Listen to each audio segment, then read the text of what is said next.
예, 날씨가 많이 더워졌죠. 오늘은 셋째 주 성경과 함께 제자도 주로 마가복음 본문 3장의 말씀을 중심으로 우리가 제자도에 대해서 먼저 오늘도 배워보도록 하겠습니다. 먼저 우리가 제자도에 대해서 간단하게 좀 함께 생각해 볼 거리를 제가 좀 선생님께 제공해 드리려고 하는데요. 그리스도인이라는 말과 제자라는 말을 이제 신약 성경이 같이 사용하고 있는데, 그리스도인이라는 말은 사실은 이제 사도행전에 나오고 그렇게 많이 사용되지는 않습니다. 근데 이제 어떻게 이제 이 용어들이 가지고 있는 의미를 어떻게 이해해야 되느냐, 이제 그걸 조금 설명해야 될 것 같은데, 사도들의 시대에는 그리스도인이라는 말이 예수님을 믿는 사람, 예수님을 따르는 사람, 혹은 예수님을 닮은 사람이라는 의미를 가지고 있었습니다. 그래서 예수님의 제자라는 말과 사실은 정확하게 같은 의미를 가지고 있었다, 이렇게 이야기할 수 있겠죠. 근데 이제 시간이 흐르면서 이 그리스도인이라는 말이 가지고 있는 의미가 조금씩 달라지게 됩니다.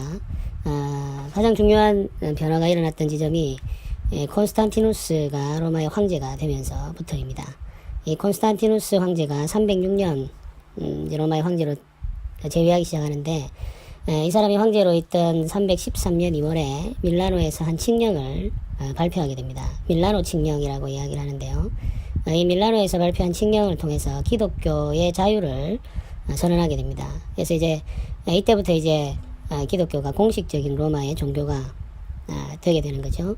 그래서 이전까지는 기독교가 핍박받는 종교였다고 하면은 313년 이후로 기독교는 황제의 종교가 되었다, 이렇게 말할 수 있겠습니다. 그래서 그리스도인이라는 것은 이때부터 십자가를 지신 나사렛 예수의 제자가 된다는 그런 의미였다면, 이전에는 밀라노 칙령이 발표된 이후부터는 황제의 친구가 된다는 의미로 바뀌게 됩니다.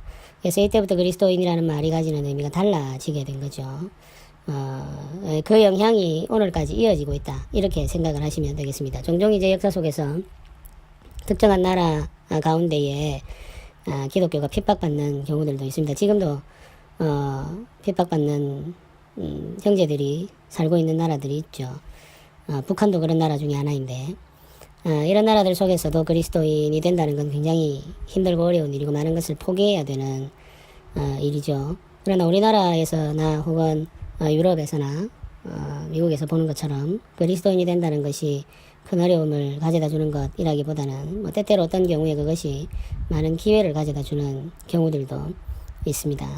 그래서 자유의 시대를 살아가는 교회가 제자도가 어떤 의미를 가지는지 기억해내려는 노력을 하지 않으면은 예수님의 제자가 되기 어려운 일이 되어버렸습니다. 그래서 교사와 학생이 함께 성경을 읽고 배우면서 제자도를 배워가야 되는 것은 사실 자유의 시대를 살아가는 교회 속에 속해 있는 우리들로서는 굉장히 중요하고 진지하게 감당해야 할 과제가 되었다, 이런 이야기를 할 수 있겠죠.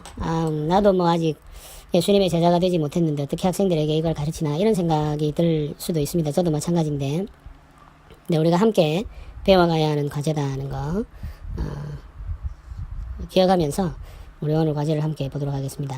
마음 열기인데요. 우리가 서로 먼저 가볍게 이런저런 이야기를 해보는 시간입니다. 제자라는 말은 누군가로부터 무엇인가를 배우는 사람이라는 의미를 가지고 있습니다. 여러분은 제자가 되어본 경험이 있나요? 누군가를 선생님으로 생각하고 따라 배운 경험이 있다면 그 경험을 다음 순서에 따라서 이야기해 봅시다. 질문의 순서는 이렇습니다. 나의 스승은 누구였나요? 이름을 이야기하고, 선생님으로부터 배운 것은 무엇인가요?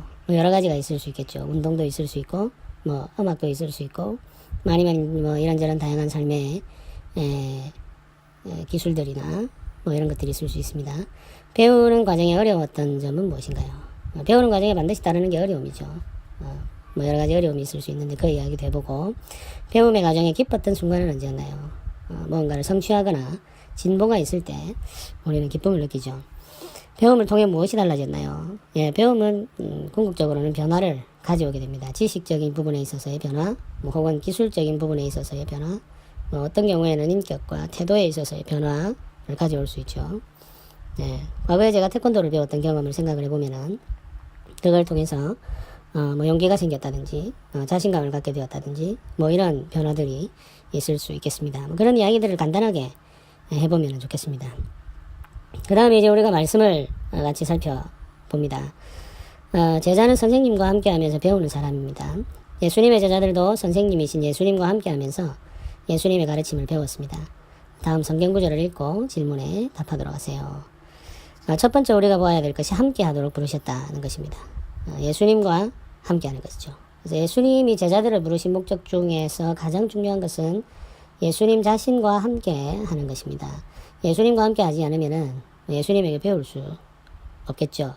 마가복음 3장 13절 14절 이 성경 구절을 보면은 이렇게 이야기합니다. 또 산에 오르사 자기가 원하는 자들을 부르시니 나온지라 이에 12를 세우셨으니 이는 자기와 함께 있게 하시고 또 보내사 전도도 하며 이렇게 말합니다. 여기 괄호에는 있게 하시고가 정답이겠습니다. 12를 세우셨으니 이는 자기와 함께 있게 하시고 가장 중요한 것은 예수님과 함께 있는 것입니다. 제자의 삶에 있어서 가장 중요한 것은 예수님과 함께 하는 것입니다. 예수님과 함께 있으면서 예수님의 가르침을 듣고 배우고 예수님의 모습을 보고 배우는 거죠. 말씀이 육신이 되어 오신 예수님이시기 때문에 그 예수님의 모습을 보는 것만으로도 하나님의 영광을 볼 수 있었고 하나님의 뜻을 알 수가 있었습니다. 그래서 예수님과 함께 하는 것이 제자들의 훈련에 있어서 가장 중요한 요소였다는 거 우리가 먼저 알아야 되겠습니다. 두 번째 질문은요. 제자들이 해야 할 일들이 있었다는 겁니다. 제자들이 부름을 받아서 예수님과 함께 하면서 배우는 과정이 있는데 이 배우는 과정에서 구체적으로 이들이 해야 할 일들이 제시되었습니다. 예수님이 제자들을 부르실 때 분명한 목적을 가지고 부르셨다. 이는 제자들이 예수님과 함께 하면서 반드시 해야 할 과제가 있었다는 의미다. 제자들이 해야 할 일은 무엇일까요? 여기에 제시되어 있는 이 일이 사실은 궁극적으로 제자들이 배워야 할 일이었고 또 이 일을 나중에 예수님이 제자들을 떠나신 이후에 지속적으로 해야 될 일이었습니다. 그 내용은 마가복음 3장 14절과 15절에 기록되어 있습니다. 성경 본문을 보면 이렇게 말하죠. 이에 12를 세우셨으니 이는 자기와 함께 있게 하시고 또 보내사 전도도 하며 귀신을 내쫓는 권능도 가지게 하려 하심이라 이렇게 말합니다. 그래서 전도하는 것이 이 제자들이 해야 될 중요한 일이었습니다. 전도하는 것이죠. 근데 이 전도하는 일을 위해서 예수님이 주신 것이 있는데 그게 권능입니다. 권능. 전도하는 데에는 반드시 권능이 필요합니다. 전도라는 것은 그리스도의 도를 전하는 것이죠. 그리스도의 도, 그것을 전하는 것이 전도인데, 달리 말하면은 제자도를 계승하는 것을 전도라고 이야기할 수 있겠습니다. 이 그리스도의 도를 전하는 것, 즉 다시 말하면은 제자도를 전하는 것을 위해서는 우리에게 권능이 필요했다. 제자들에게 권능이 필요하다. 이 권능도 주시기 위해서 12를 부르시고 세우셨다고 이야기합니다. 세 번째, 12사람을 부르셨다는 거죠. 예수님이 제자들을 부르실 때 왜 12명을 부르셨을까? 그게 굉장히 중요한 주제입니다. 그래서 이제 우리 교재를 보면 이렇게 말하죠. 예수님이 제자를 부르실 때 유능한 사람 한두를 부르신 것이 아니라 12명의 사람을 함께 부르셨다는 것입니다. 이게 굉장히 놀랍고 신비한 일인데요. 사실은 교회를 부르셨다 이렇게 말해도 됩니다. 그래서 12명을 부르신 것은 하나의 공동체를 세우신 것인데 여기에 놀라운 계획이 숨겨져 있는 거죠. 마가복음 3장 16절에서 19절에는 그 12사람의 이름을 쭉 기록해 놓고 있습니다. 그 본문을 보면 이렇게 말하죠. 이 12를 세우셨으니 시몬에게는 베드로란 이름을 더하셨고 세베대의 아들 야고보와 야고보의 형제 요한이니 이 둘에게는 보아너게 곧 우레의 아들이란 이름을 더하셨으며 또 안드레와 빌립과 바돌로메와 마테와 도마와 알페오의 아들 야고보와 및 다데오와 가나나인 시몬이며 또 가롯 유다니 이는 예수를 판 자더라 이렇게 이야기합니다. 이름을 바꾼 사람은 시몬이라는 베드로죠. 예수님께서 새로운 이름을 주셨습니다. 야고보와 요한에게도 별명을 붙여주셨는데 보아너게 곧 우레의 아들이라는 별명을 붙여주셨습니다. 이 두 사람의 성품에 대해서 알려주는 하나의 힌트라고 이야기할 수 있겠죠. 우레의 아들이라고 말하는 이 두 사람이 굉장히 불같은 성격을 가지고 있는 사람이었다. 베드로도 역시 성급한 사람이었던 것을 우리가 알 수 있죠. 예수님의 제자들 중에 보니까 베드로, 야고보, 요한 이 세 사람이 대표적인 인물인데 이 세 사람이 다 아주 성급하고 불같은 긍정적으로 표현하면 굉장히 열정적이고 적극적인 사람들이 이름이 앞서 기록되고 있음을 알 수 있고 이들이 중요한 역할을 감당했다는 사실도 우리가 알 수 있겠습니다. 12명의 사람을 부르셨다, 즉 공동체를 부르셨다고 이야기하는데 예수님은 하나님의 나라의 복음, 그리스도의 도리, 제자의 도 이것을 전하게 하려고 이 사람들을 부르시는데 그 하나님 나라의 삶, 제자의 도리에 있어서 굉장히 중요한 것은 공동체적 삶을 사는 것입니다. 한두 사람이 유능해서 복음을 전하고 할 수는 있겠지만 교회를 세울 수는 없죠. 교회를 세우려면 반드시 여러 사람들이 모여 함께 공동체를 이루어야 됩니다. 공동체를 이루는 삶을 살 때 교회가 온전해지고 교회를 통해서 하나님 나라가 이 땅 가운데 증거되는 것이죠. 이게 이제 복음서에 있어서 굉장히 중요한 주제이고 사도들의 서신에도 끊임없이 강조되고 있는 지점입니다. 그래서 예수님은 제자들을 부르실 때 한 사람, 능력자 한 사람을 부르신 것이 아니라 평범한 여러 명의 사람들, 특별히 그 성격과 기질이 다른 사람들, 출생 지역이 다른 사람들, 직업이 다른 사람들, 그동안 살아오면서 추구해왔던 삶의 목적이 다른 사람들, 이런 사람들을 불러 모으셔서 함께 무리를 이루어 하나님 나라를 이루어가게 하셨습니다. 그래서 이 제자들을 보면은 종종 싸우고 다투죠. 예수님이 계시는데도 불구하고 자기들끼리 막 다투고 싸우고 논쟁하고 이런 일들을 굉장히 많이 보여줍니다. 성경이. 그럼에도 불구하고 예수님은 이 사람들을 하나로 만들기 위해서 애쓰셨고 결국 제자들도 그 과정을 거치면서 하나가 되는 모습을 배우게 됩니다. 그 과정 자체가 제자가 되어가는 과정이었다고 이야기할 수 있겠습니다. 성경 구절을 이렇게 이제 우리가 살펴봤고 마가복음을 중심으로 예수님이 제자들을 부르신 그 장면 속에서 제자의 도리에 대해서 우리가 간단하게 좀 살펴보았습니다. 그래서 중요한 것은 예수님과 함께 하면서 예수님을 보고 듣고 만지면서 예수님을 본받는 것이다. 그리고 제자들에게 요구되어지는 것은 그리스도의 도리, 제자의 도리를 전하는 것이고 그 일을 위해서는 권능이 필요하다. 그리고 제자들은 함께 12명이 함께 부름을 받았다. 공동체로 부름을 받았다는 것입니다. 서로 다른 생각과 가치관과 삶의 습관과 기질을 가지고 있는 사람들이 함께 부름을 받아서 예수님의 나라를 이루어 가도록 하신 것이 예수님의 뜻이었다. 제자도에 있어서 가장 중요한 것 중 하나는 바로 이 공동체적 삶과 인격이라고 이야기할 수 있다. 이게 이제 우리가 함께 살펴보아야 할 내용입니다. 생각 나누기로 한번 들어가 보겠습니다. 생각 나누기 첫 번째 질문입니다.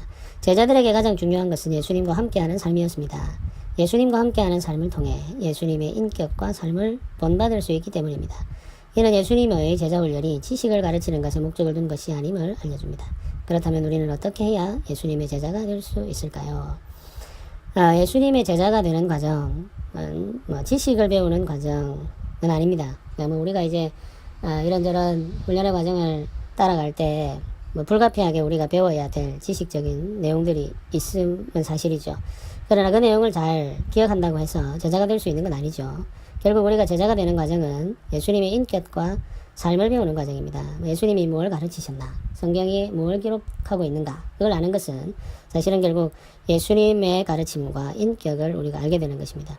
그러니까 우리가 예수님의 제자가 되려면 우리가 본받아야 할 예수님과 함께 하면 좋은데 사도들처럼 지금 예수님은 우리 곁에 계시지 않기 때문에 그러면 우리는 어떻게 예수님의 제자가 될 수 있는가?